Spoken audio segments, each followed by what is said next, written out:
New Haven, WNHH-FM, your home for community radio. I'm your host, Paul Bass, inviting you to look behind the headlines on the stories that make New Haven tick.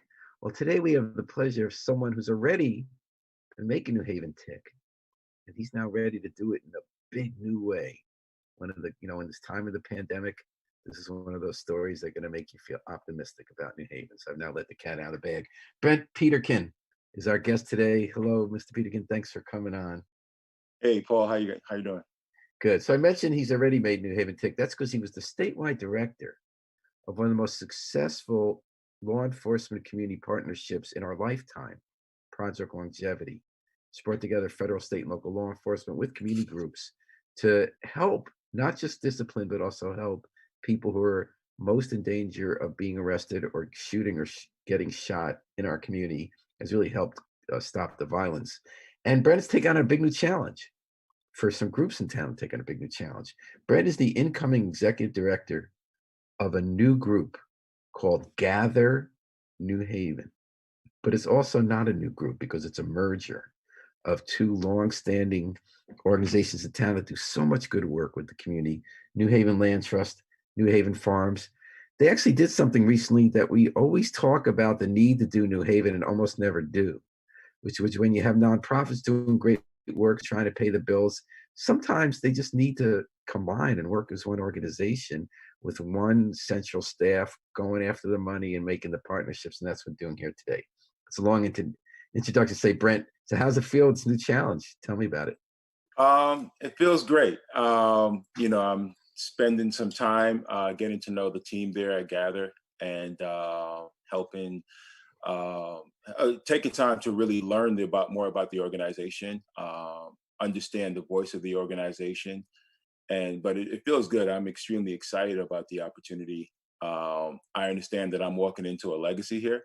So, the part of the challenge as a new ED for this organization, which, as Gather New Haven, that identity is really in its nascent stages, but its DNA goes back nearly 40 years of trying to create an impact in New Haven. Yeah, and even though it's a legacy, as with other organizations, everyone involved knows that you have to revive the mission. Take while you're out there and do it in new ways, include new people. We're going to talk about that in a little while.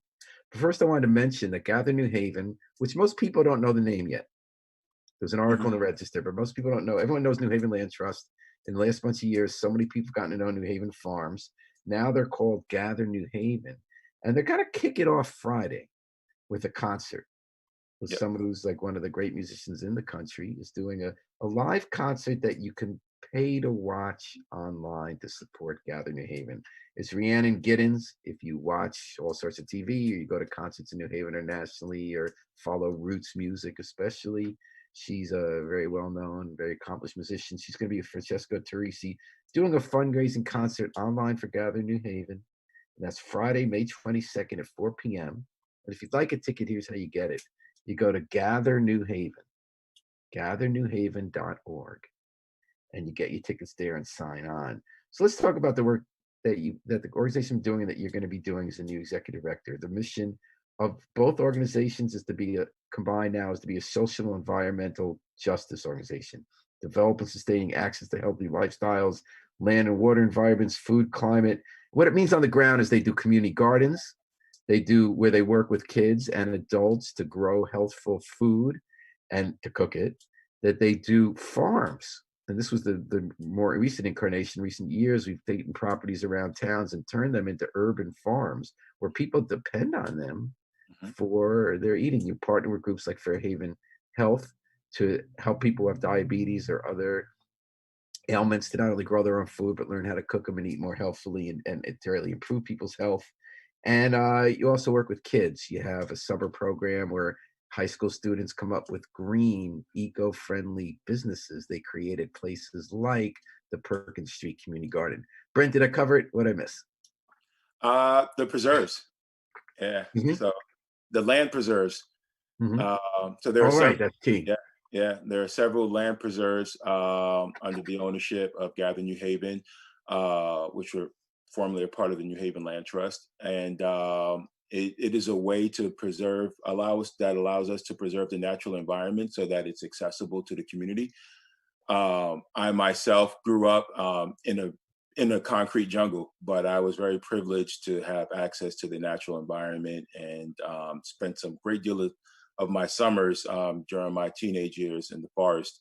And so we hope that a lot of residents and a lot more residents will be able to get out to our preserves throughout the city as well. We've Preserves mean like green spaces on IVC places all throughout New Hallville, the Hill, Mhm. where you have it could just be a lot, it could be a little bigger, and instead Yep. of building on it, you guys own it and you keep it a space where people can hang out, where they can play, where they can plant stuff. So tell me, where'd you grow up? Where was the concrete jungle and where was the Yeah. forest? Yeah. I'm from the Bronx. I grew up in the Bronx, New York, and pretty much spent my entire life there. But I am a son of immigrants. My family is from Jamaica, and they migrated to this country so that their children would have better opportunities. And so I spent the majority of my life in the Bronx. And as a teenager, my first summer job was at a place called Wave Hill, which I'm sorry, what is was it called, Brent? Wave Hill. Okay. Yep. And that's in the Bronx, in the Riverdale section of the Bronx. And I spent my summers involved with ecological restoration work. And Mm. so there's Wave Hill is connected to a forest, and it's right across from the Palisades.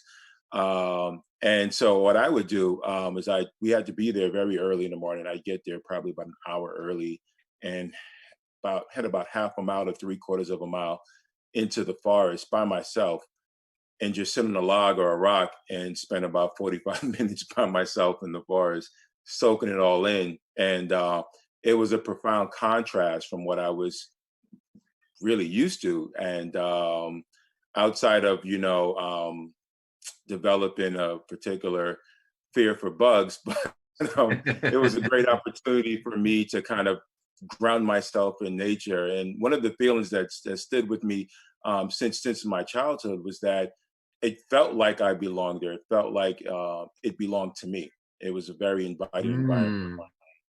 and Where so was I this hope forest? that. You said the Palisades. Was it in by a city? Where what was it?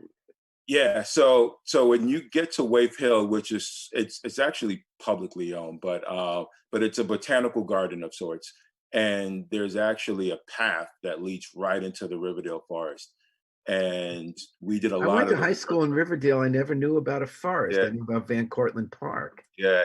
Well, yeah, Riverdale. Yeah. yeah. Wow. It's So you actually know, not too far from Van Cortlandt Park. Yeah. which is also a big open space. So now I'm going to read into it a little, Brent. It sounds like this is a experience is made to order for the work you're doing. Brent Peterkin is the new executive director of Gather New Haven, which is that part of its work introduces people in cities to the value of having green oases Hmm. in the urban environment, what difference it can make. That was a dramatic story you just told about growing up in what you call the concrete jungle and finding this solitude and meaning and belonging in nature within a city. So it is possible to Hmm. have nature within a city. What does Absolutely. that mean for a community to have nature in a city? Why is it important not to put buildings on every inch? Yeah, I think it means a bunch of things. And one way, it's an opportunity to utilize nature as a form of therapy, Mhm. as a way to support your mental well-being, as well as your physical well-being. So whether you're growing something that you can consume that's nourishing and beneficial for your body, or you're soaking in an environment that's beneficial for your mind and soul, I think all of the above can create a positive impact, especially in urban communities. And The also, we do care about climate change, right? I mean, that's part of it Oh too. yeah, absolutely. We do have we have a significant major highway system that runs right along New Haven and throughout the shoreline. So that's not lost on us as well. But it's important that when you think about a city of New Haven that can struggle with a lot of economic, environmental degradation, and there can be a health impact associated with that. That people see nature as an opportunity to help alleviate some of those concerns as well. And obviously, when we look at the higher impact of COVID-19 on African American, Latino people, part of it is that you live in places like New Haven that have the highest pollution in the state, the highest asthma rates, especially Right. hot zones like by the harbor. And but it sounds like, tell me about Gather New Haven. In addition to continuing the legacy that you're inheriting, you have any thoughts about where you can take it? New initiatives or redoubled efforts to include people? Yeah. So it's not where I'm going to take it; it's where we're going to go together. With that being said, equity is a big part of our mission moving forward. We want to make sure that we reflect the voice of the community, which is a diverse and rich voice, and that we are constantly engaged with our communities so that there is an alignment, there is cohesion, and that they feel like they're a part of this organization and they feel like they have a sense of ownership of this organization's direction. My first goal is to make sure that I am sustaining the work of the organization, especially under such challenging times. This is Most people would probably refrain from joining an organization when there's an infectious disease pandemic, Right. but I'm up for the challenge. What we have been doing, and we're sort of entering our big program season at this point. We're rolling out a lot of Mhm. initiatives as per our calendar year dictates. But what we have been doing is engaging a lot of the people in our community that's been a part of the Gather New Haven family and finding out what their concerns are. And so we find that issues like food insecurity have become increasingly problematic as a result of COVID-19. And we also are now able to accept SNAP benefits. So for people who want to purchase seeds and produce from some of our farm stands, they're able to use their SNAP benefits to do that as well. All Uh, right. You talked about your busy season. It seems to me that would include, you took over Schooner Inc., so you have the summer camp on the water when there's not COVID, right? And you have summer programs, entrepreneurship, green entrepreneurship for kids. You have community gardens like the one behind you. What is the scene behind you? Yeah, that's a good question. So I wouldn't be able to tell you exactly where it is in New Haven. The picture wasn't titled, but it is one of the gardens that we work with throughout the city of New Haven. I could probably name the community, but I don't want to overstep. Well, let me ask you what you can do this summer. Are you guys planting the community gardens again in the green spaces? Are you going to have the Schooner Inc. camp? Are you going to have Oh, the green we're entrepreneur planting team? now. So they're out there planting now. We weren't able to move forward with the schooner camp this summer because we didn't want to expose campers and obviously their Yeah. families to risk of associated with COVID-19. So we are actually developing some alternatives right now based upon feedback from parents of campers who had registered for schooner this summer. And we're looking to introduce some hybrid activities, a little bit of online stuff, but not too much. We understand that families don't want to have their children on screens all day, especially during the summer. So we're looking at creating opportunities that they can be engaged with in their own neighborhoods while being a part of a broader community, so that they have something as close as possible to a camp-like feel. So in Um, other words, if you can't take 30 kids on a boat, you can coordinate maybe to have groups of 5 kids in New Hallville, 5 in Fairhaven, do something in Griscolo Park and Beaver Pond Park. Is that kind of the idea? somewhat, and sometimes not that far, right? Sometimes it's literally right on their own block. Mhm. But yes, absolutely. The goal is to have people become more aware of what's surrounding their community and to become more in tune with the natural environment in their own community. And there are many interactive ways in which we can engage them as well that we're also currently developing. Can you give me an idea of one? This sounds really interesting. Yeah.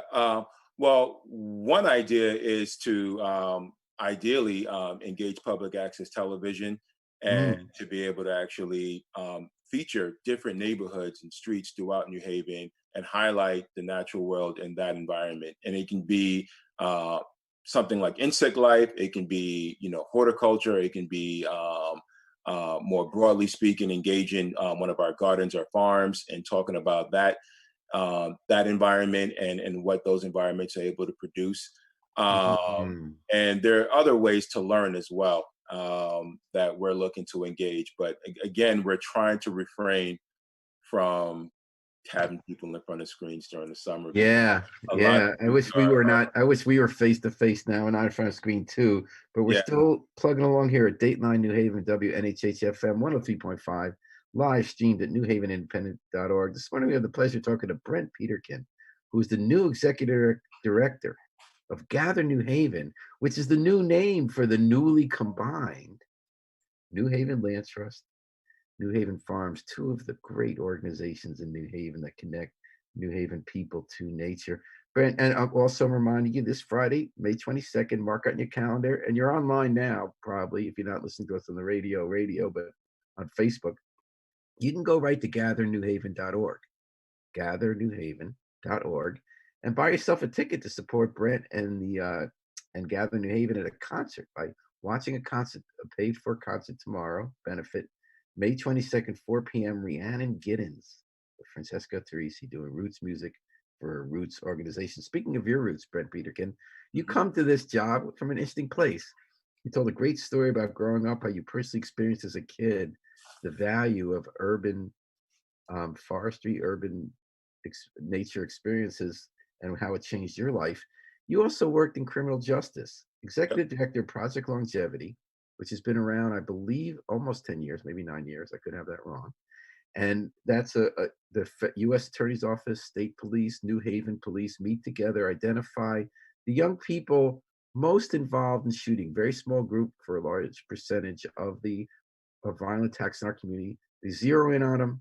They offer them the alternative instead of going to jail to prison to have help straightening out. Unfortunately, a lot of them don't take that help, but you're showing you care.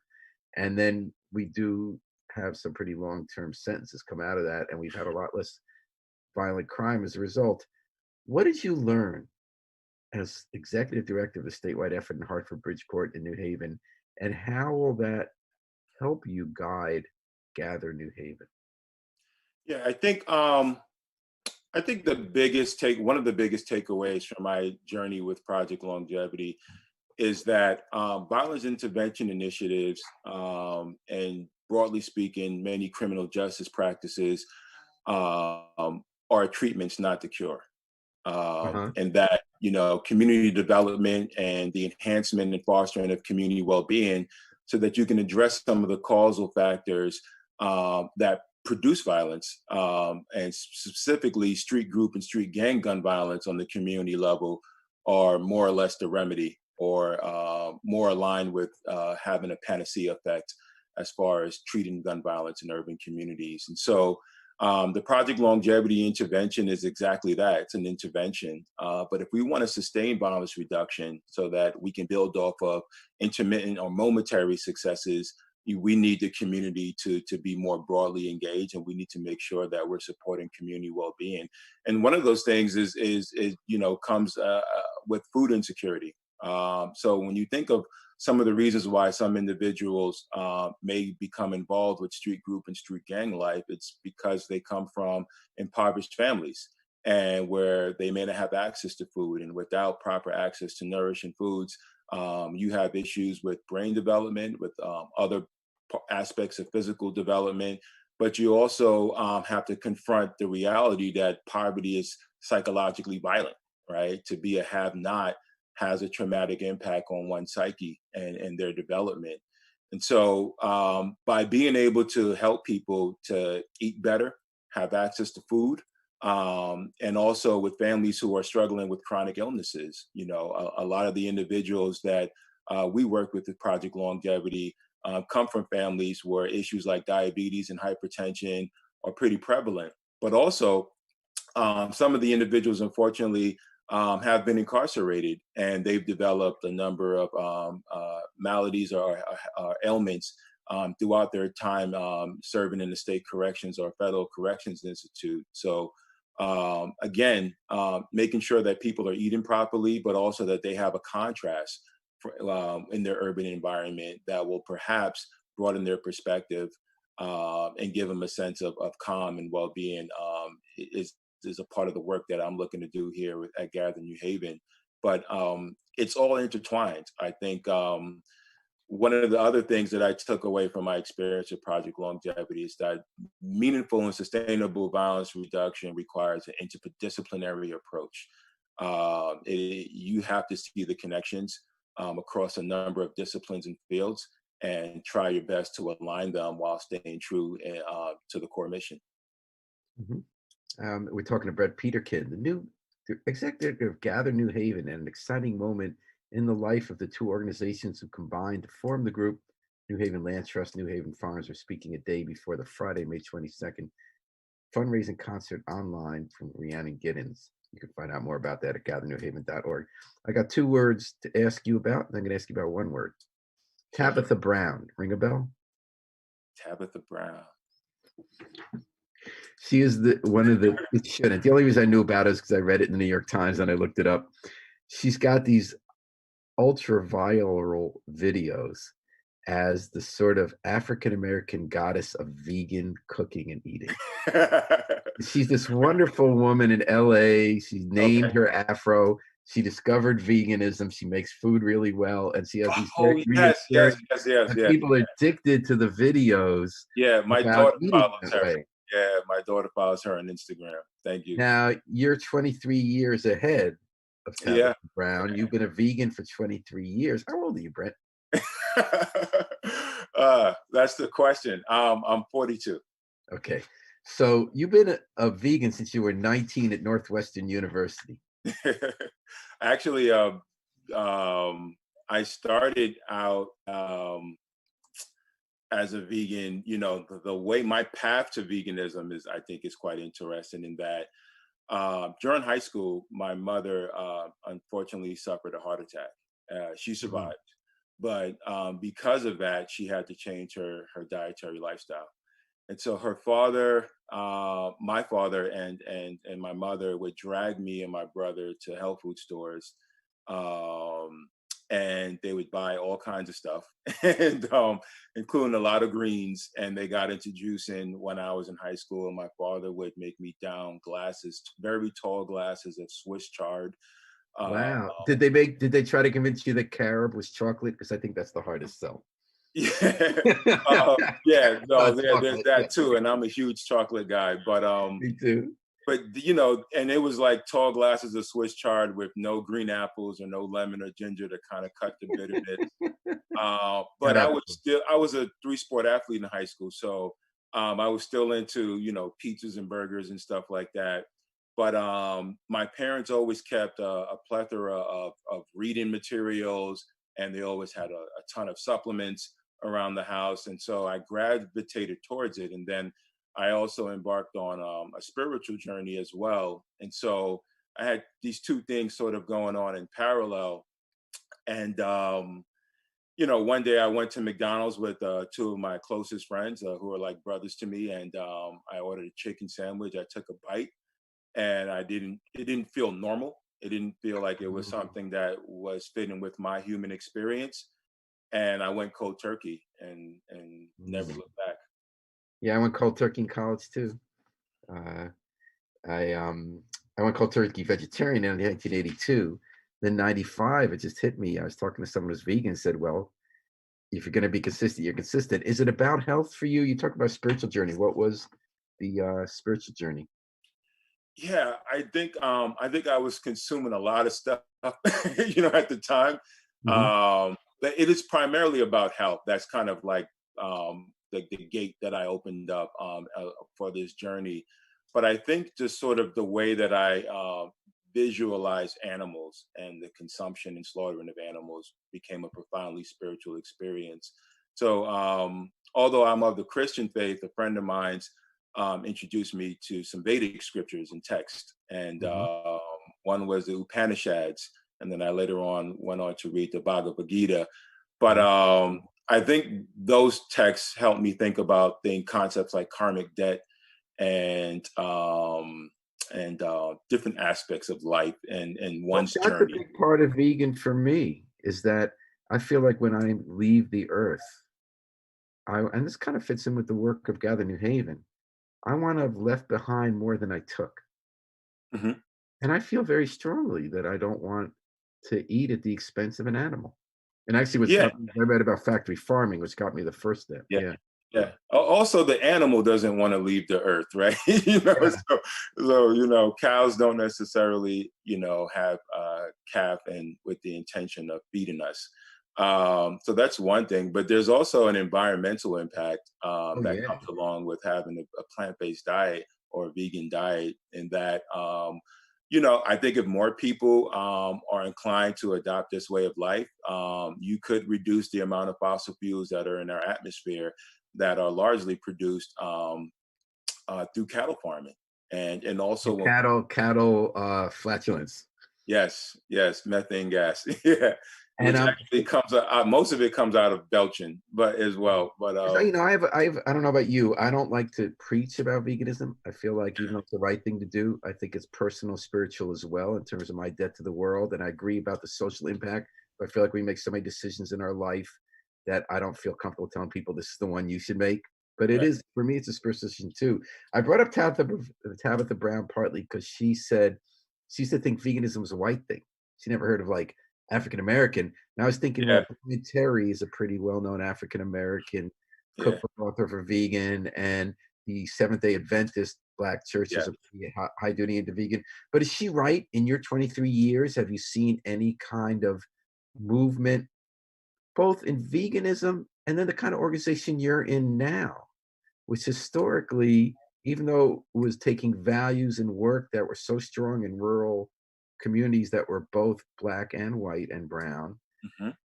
do you see a movement toward green social justice, spiritual conscious vegan eating, plant-based diets, and all that that's becoming more diverse? I mean, are you taking on this organization at a time when our society is moving that way in a more diverse way? Well, so the first part of your question and remarks is that 23 years ago, I was probably the only black person in the health food stores I would go to who didn't work there. So a lot of people actually thought I worked there because they saw how I was able to zip through the aisles and the level of familiarity I had with the products. But it was very uncommon, and being a vegan, I for me, the dietary part of it and everything that goes along with making sure that you're eating right and accessing the foods wasn't much of a challenge, but it's the social aspect of it, and I think that's where a lot of people may find some challenges, because you have cultural traditions, right, that are centered on food. And when you come from a community that is a part of the African diaspora, a lot of those foods are unhealthy and were a result of what was left over during the period of slavery.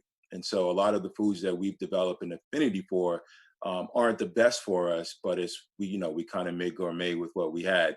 But that being said, I think that there's a significant opportunity to help diversify the type of community that we're engaged with at Gather New Haven, because it is a part of their roots, right? If we even think of at the rich African American history in this country and sharecropping and even slavery and even beyond that, right? Before we embarked on these shores in North America and South and Central America, it was a big part of our culture in Western Africa, Central Africa, and throughout, to actually grow food and to embrace the planet for what it gives us, to sustain ourselves and sustain life. And so I'm hoping that we can encourage people to identify with that history and see that as a part of their present reflections on who they are, and understand that this is not something new. It may be somewhat unfamiliar to them as an individual, but it is a part of your DNA. It is a part of your cultural heritage. And it's right. It's not something new to their ancestors. Mhm. Brent, And can you I think in the concept of the Khan peoples of Sankofa, you gotta look back. You gotta take a glance back, so to help give you some direction on how to move forward. And I think not only identifying with the agrarian lifestyle and nature, but also other cultural concepts that I think would be instrumental in the development of identity. And that plays a role also with violence reduction, as well as one joins a group or a gang to find a sense of identity. And you can find that in the more positive aspects of your own culture. Including fasting. How did you come to incorporate fasting? Was this part of the Vedic? I'm guessing you also have a lot of red lentils with ginger. Am I correct? Yeah, I'm definitely a We've been lentil exploring some. bean We've been guy. exploring some of that with the Yeah, Vedic diets. Yeah, yeah. yeah, absolutely. Huge masala guy, but that being said, I was doing a lot of early reading, in my teenage years about fasting and breatharianism, and also centurions, and studying those cultures and their eating habits. And so I think when I was like 21, I started fasting, and I started to do long fast. Well, for me, they were long. So I would fast for as much as 9 days, Whoa, on, yeah. Well, that's just like water for 9 days. But water for now, 9 days. yeah, yeah, you don't, the feeling of hunger goes away after like day three. So But you get yeah. deep in your soul, right? And you get a little bit of a consciousness shift. Oh, absolutely, absolutely. So when you fast for that period of time, for me, with my experience, I wasn't thinking about food or anything like that, and it freed up my mind and I think my spirit to kind of become more aware Mhm. and centered in my experience, throughout this existence that I'm having here.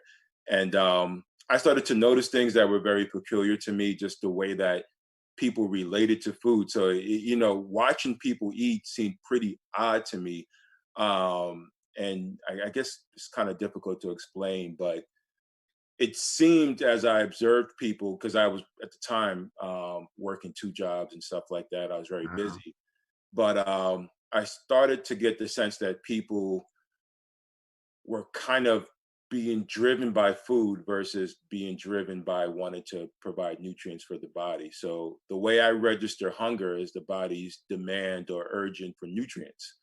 And so I'm able to fast now, frequently, weekly. I only eat every 20 to 23 hours, but I frequently incorporate 42-hour or 44-hour fast, weekly. So I only eat a couple of days a week. But I don't feel hungry, and I think because I focus on nutrient dense foods, and so to make sure That's that so my body interesting. understands. 'Cause my only experience is those 25-hour fasts, my religion Jewish, so I'm a little bit of a baby about it, we make a big deal about it. Yeah, But I even in a very much smaller way have that similar feeling of not only connecting or closely being freed from other reasons for wanting food, but reexamining our relationship to food. We yeah, seem to yeah, eat on it, yeah, but we don't always have a healthful relationship to it or the way we approach it. But you're a yeah. fascinating guy, Brett Peterkin, and it seems like your whole life led up to this new job, so I hope you hit it It, out. it is interesting how I got here, but yeah, I probably would not have thought of this, 23 years ago. But I'm happy that I've arrived here. Well, I think we're very lucky in New Haven to have you, and I wish you all the luck in your new job as executive director of Gather New Haven, the band formerly known as New Haven Land Trust and New Haven Farms. And Yeah, I want to thank Brent Peterkin, our guest. I want to thank Yale New Haven Hospital for providing financial support for today's program. And as always, I want to thank the studio manager from heaven, New Haven station manager, WNHA station manager Harry Drost, the miracle man behind the controls. And don't forget, folks, Friday, May 22nd, 4 yes, p.m. Help Brent Peterkin get started with a great new era with yeah, Gather New Haven with the concert by Rhiannon Giddens with Francesco Teresi. It's pay to view. You'll get more information at gathernewhaven.org. If you don't want to go to the concert but find out about the great work Brent and the whole crew are up to, gathernewhaven.org. We're going but to take, also one last thing, Paul. We're having a seedling sale. You can go to our website at gathernewhaven.org and get some seeds. We do accept SNAP. Get some seeds and grow something, right? And we're happy to help you. And also, the land preserves are accessible. Obviously, you want to practice social distancing and adhere to CDC best practices, but get out and enjoy nature. The weather is really turning now. We're getting some beautiful days. Many of us have been shelter in place. So get out there and enjoy the environment as well. Your lips to God's ears. I'm going right out to my daily Edgewood Park today with that in mind. You gave us a lot of inspiration today, Fred Peterkin. Thanks a lot, Thank man. you so much. Thank you. Good luck in the new gig. All And right. we're going to take it out with the Afro-Semitic Experience performing I Wish I Knew How It Would Feel to Be Free from the group CD, A Plea for Peace. This is Paul Bass inviting you to fly free with us all day and all night at WNHHFM, New Haven's home for community.